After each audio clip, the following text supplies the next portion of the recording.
शाहरुख खान, जिनकी total net worth $600 million है। क्या आपको पता है कि शाहरुख खान की पहली कमाई कितनी थी और उन्होंने उस कमाई का क्या किया?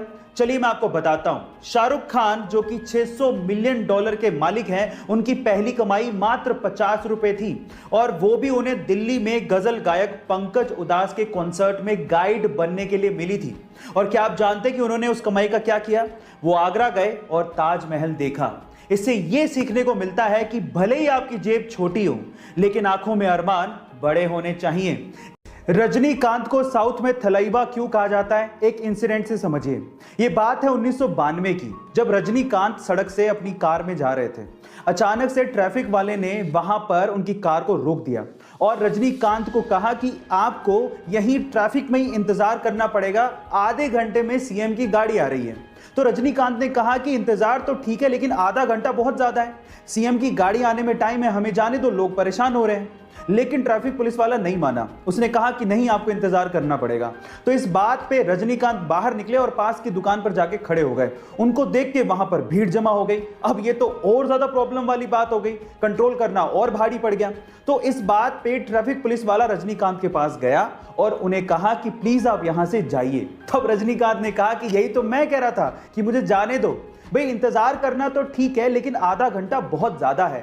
सन 2011 में शाहरुख खान की डोन 2 रिलीज हुई थी और इस मूवी के लिए शाहरुख खान ने अपने हाथ पे डी लेटर का एक टैटू करवाया था। और उस वक्त उन्होंने कहा था कि पहले तो इस डी का मतलब डोन था, लेकिन अब इस डी का मतलब है धोनी। उन्होंने ऐसा इसीलिए कहा था क्योंकि सन 2011 ही वो साल था जब इंडिया ने 28 साल बाद वनडे की वर्ल्ड कप ट्रॉफी अपने नाम की थी। गाइस, 2 अप्रैल 2011 की वो शाम आपको याद होगी जब महेंद्र सिंह धोनी ने ही फाइनल मैच में श्रीलंका के खिलाफ छक्का मार के वर्ल्ड कप की ट्रॉफी हिंदुस्तान के नाम कर दी थी। वो सुनहरा पल भुलाई नहीं भूलता। ये बात है 1998 की, जब पंकज त्रिपाठी थिएटर के साथ साथ एक होटल में काम भी किया करते थे ताकि उनका खर्चा निकल सके। उसी होटल में सत्ता मूवी के सिलसिले में मनोज वाजपेयी जी एक दिन के लिए रुकने आए, लेकिन जब वो होटल से निकले तो वो अपनी चप्पल रूम में ही भूल गए। वो चप्पल पंकज त्रिपाठी जी ने अपने पास ही रख ली।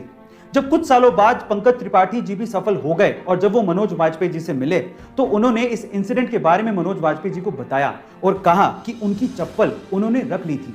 तब मनोज जी ने कहा कि तुमने क्यों रख ली थी? तो पंकज जी ने जो जवाब दिया वो आप लोगों को सुनना चाहिए। पंकज जी ने कहा कि वो मेरे लिए राम की पादुकाएं थी। इतना ज्यादा रिस्पेक्ट वो मनोज वाजपेयी जी को करते हैं। गाइस, आपको एक्टिंग के लिविंग लेजेंड्स के बारे में जान के कैसा लगा चैट सेक्शन में जरूर लिखिएगा और ऐसे अमेजिंग वीडियोस के लिए शेयर, सब्सक्राइब एंड लाइक। मिलते हैं अगली वीडियो में। इसके पहले तक साउथ मूवीज को सिर्फ साउथ में ही देखा जाता था, वहीं पे ही उनका क्रेज होता था। लेकिन कुछ सुपर्ब एक्टर्स की वजह से आज साउथ मूवीज को ना सिर्फ इंडिया में बल्कि पूरे विश्व भर में देखा जा रहा है और सराहा भी जा रहा है। उनमें से एक सुपरस्टार का नाम है अल्लू अर्जुन। बंदे की एक मूवी रिलीज हुई जिसका नाम है अंगू वेकुंठपुरथु। मुझे मलयालम बिल्कुल नहीं आती, लेकिन उस बंदे की कॉमेडी पे मैं खूब हंसा, उस बंदे के इमोशनल सीन्स पे मैं खूब इमोशनल हुआ और उस बंदे की डांस का तो जवाब ही नहीं है। 3 दिन से मेरी कार में उसी मूवी का गाना बज रहा है जिस मूवी के लिरिक्स मुझे बिल्कुल समझ में नहीं आते।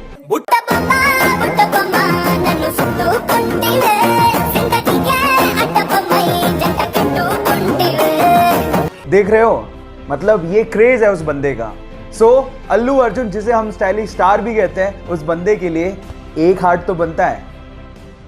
एक बार एक वकील कोर्ट में भारत के 40 स्वतंत्रता सेनानियों को बचाने के लिए केस लड़ रहे थे, जिन स्वतंत्रता सेनानियों को अंग्रेजों ने फांसी की सजा सुनाई हुई थी।